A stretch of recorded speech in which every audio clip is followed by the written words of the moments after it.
நம்ம பார்வதி இப்படி பண்ணுவாங்க அப்படின்னு கொஞ்சம் கூட எதிர்பார்க்கவே இல்ல. அதாவது என்ன ஆச்சு அப்படின்னா, ஒரு பக்கம் வந்து இப்போ ஏற்கனவே மீனாட்சி இருந்துட்டு, நம்ம பார்வதி கிட்ட நெறைய பிரச்சனை பண்ணிக்கிட்டு இருப்பாங்க. அதாவது இப்போ பார்வதி இந்த வீட்டுக்குள்ள வந்தது உண்மையிலேயே மீனாட்சிக்கு சுத்தமா பிடிக்கவே இல்ல.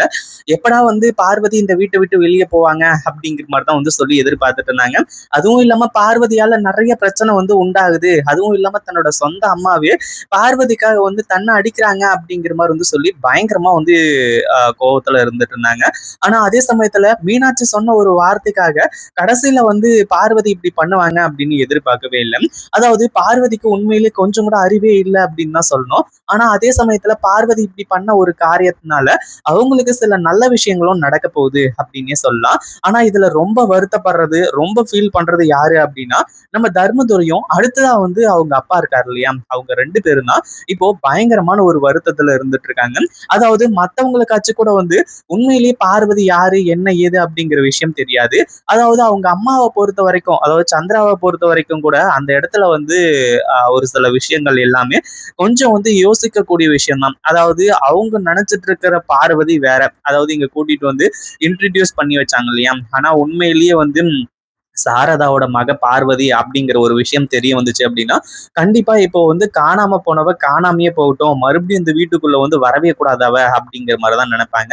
ஆனா இப்ப என்ன ஆச்சு அப்படின்னா, இப்போ அடுத்தடுத்து வந்து அதாவது பார்வதிய தேடி எல்லாருமே வந்து அலையறாங்க. அதே மாதிரி பார்வதி இப்போ காணாம போயிட்டா அப்படிங்கிற ஒரு விஷயம், இப்போ மீனாட்சியோட மனச வந்து ரொம்ப காயப்படுத்த போகுது அப்படின்னே சொல்லலாம். அதாவது இத்தன நாளா இந்த வீட்டுக்குள்ள இருந்துட்டு இருந்தாங்க. அதுவும் 2 பேரும் வந்து எலியும் பூனையுமாம். அதாவது நம்ம பார்வதி வேணா நம்ம மீனாட்சி கிட்ட கோவமா நடந்துக்க கூடாது. அதாவது அவங்க கிட்ட கோவப்படக்கூடாது அப்படின்ற மாரி இருந்தாலுமே, இங்க மீனாட்சி இருந்துட்டு பயங்கர கோவத்தோட தான் இருந்துட்டு இருந்தாங்க. அதாவது ஒரு எலியும் பூனையுமா இருக்கிற மாரி தான் வந்து இருந்துட்டு இருந்தாங்க. அப்படி இருக்கும்போது, இப்போ பார்வதி வந்து உண்மையிலேயே நம்ம சொன்ன ஒரு வார்த்தைக்காக வந்து வீட்ட விட்டு வெளிய போயிட்டாளாம் அப்படிங்கிற மாரி வந்து சொல்லி, இப்போ பயங்கரமான ஒரு ஃபீலிங்க்கு வந்து போக போறாங்க. ஏன்னா இத்தன நாள் கோவமா இருந்துட்டு இருந்தாங்க. எல்லாமே ஓகே தான்.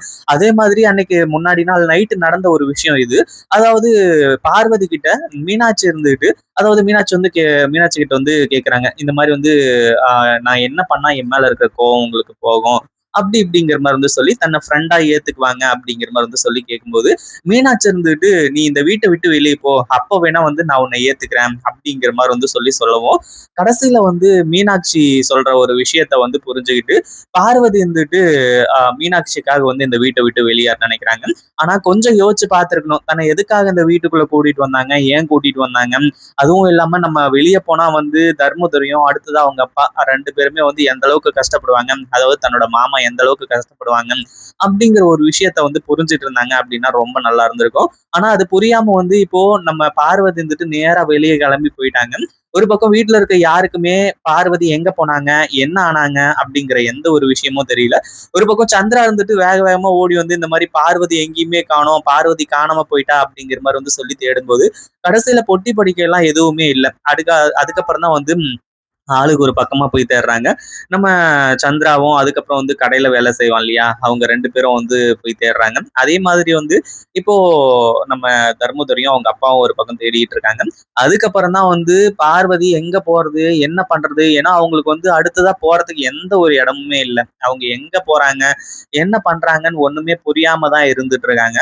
அதே மாதிரி இப்போ அவங்களுக்கு வந்து ஏதாச்சும் ஒரு உறவு இருந்துருந்துச்சு அப்படின்னா கூட அங்க போயிருப்பாங்க. அவங்களுக்கு இருக்கக்கூடிய ஒரே ஒரு உறவு இந்த குடும்பம் மட்டும்தான். அவங்களே வந்து நம்மள வேணான்னு நினைக்கிறாங்க. அதுவும் இல்லாம வந்து நம்ம சாரதாவோட பொண்ணுதான் தெரிஞ்சா, கண்டிப்பா அத்தை கூட நம்மள ஏத்துக்க மாட்டாங்க.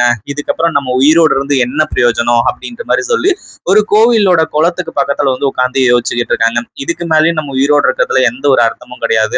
ஏற்கனவே தன்னோட அம்மா போயிட்டாங்க. இப்ப தன்னோட அப்பாவும் போயிட்டாங்க. இதுக்கப்புறம் நம்ம யாருக்காக உயிரோட இருக்கணும்? நமக்குன்னு யார் இருக்கா? அப்படிங்கிற மாரி வந்து சொல்லி ஃபீல் பண்ணி, கடைசியில வந்து அந்த குளத்திலேயே விழுந்து சாகலாம் அப்படிங்கிற மாரி வந்து போறாங்க. அந்த ஒரு டைம்ல தான் வந்து தர்மதுரையும் அவங்க அப்பாவும் மாஸ் என்ட்ரி கொடுத்து, இப்போ இந்த பார்வதிக்கு சரியான பாகத்த வந்து போடுறாங்க. அதாவது பலார்ன்னு கன்னத்தையே அரைஞ்சு, "என்ன காரியம் பண்ண பார்த்த நீ? அதாவது இந்த ஒரு பாவத்த நாங்க சுமந்துகிட்டு இருக்கணுமா? ஏற்கனவே உன் அம்மாவும், உன் அப்பாவும் வந்து எதுக்காக செத்தாங்க? என்ன ஏது அப்படிங்கிறது தெரியாம இருந்துட்டு இருக்கு.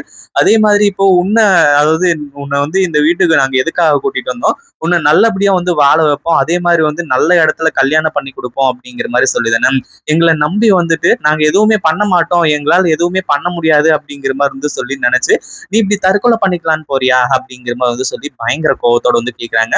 ஒரு பக்கம் பார்வதி அப்படியே பயங்கரமா கதறி அழுதுட்டு இருக்காங்க. அதுவும் இல்லாம இப்போ பார்வதி எதுக்காக இந்த வீட்டை விட்டு வெளியே போக நினைச்சாங்க, யார் காரணம் அப்படிங்கிற ஒரு விஷயத்த சொன்னாங்கன்னு வைங்களேன், கண்டிப்பா வீட்டுல பிரளயமே நடக்கும்.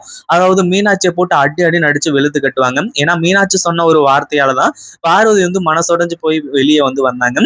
அதே மாதிரி இப்போ நம்ம தர்மதுரையும் அவங்க அப்பாவும் இருந்துட்டு, அதாவது அவங்க அம்மாவுக்கு போன் பண்ணி இந்த மாதிரி பார்வதி கிடைச்சிட்டா இந்த கோயிலுக்கு பக்கத்துலதான் இருக்கா அப்படின்ற மாதிரி சொன்ன உடனே அவங்களும் வந்துடுறாங்க. அதுக்கப்புறம் சந்திராவோட பாசத்தை அப்பதான் முழுசா பாக்குறாங்க. அதாவது இங்க நம்ம சாரதாவோட மகன் தெரிஞ்சா அந்த இடத்துல நடக்கிறதே வேற. இப்ப எவ்வளவுக்கு எவ்வளவு பார்வதி மேல பாசமா இருக்காங்களோ அதை விட பல மடங்கு கோவத்தை பார்ப்பாங்க. ஆனா அதே சமயத்துல நேரா நம்ம சந்திரா இருந்துகிட்டு பார்வதியை கட்டி பிடிச்சி, எம்மா எங்கம்மா போன நீ, எதுக்காக வீட்டை விட்டு வெளியே போன, உனக்கு நாங்க இருக்கோம்ல அப்படிங்கிற மாதிரி சொல்லி சந்திரா அவ்வளவு கதறி எழுறாங்க. அதாவது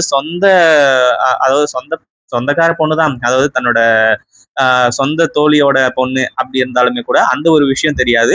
பட் இருந்தாலும் அந்த அளவுக்கு ரொம்ப பாசத்தோட பாக்குறாங்க. அந்த உண்மை தெரியறதுக்கு முன்னாடியே ரொம்பவும் பாசத்தோட கூட்டிட்டு அடுத்ததா இங்க இருந்து வீட்டுக்கு கிளம்பி போறாங்க. உண்மையிலேயே ரொம்ப நல்ல விஷயம். இதை பத்தி நீங்க என்ன நினைக்கிறீங்க? அந்த வீடியோ பிடிச்சிருந்தா லைக் பண்ணுங்க, ஷேர் பண்ணுங்க. இப்பதான் நம்ம சேனலுக்கு ஃபர்ஸ்ட் டைம் வரீங்க அப்படின்னா கீழ இருக்க சப்ஸ்கிரைப் பட்டனை பிரஸ் பண்ணிக்கோங்க.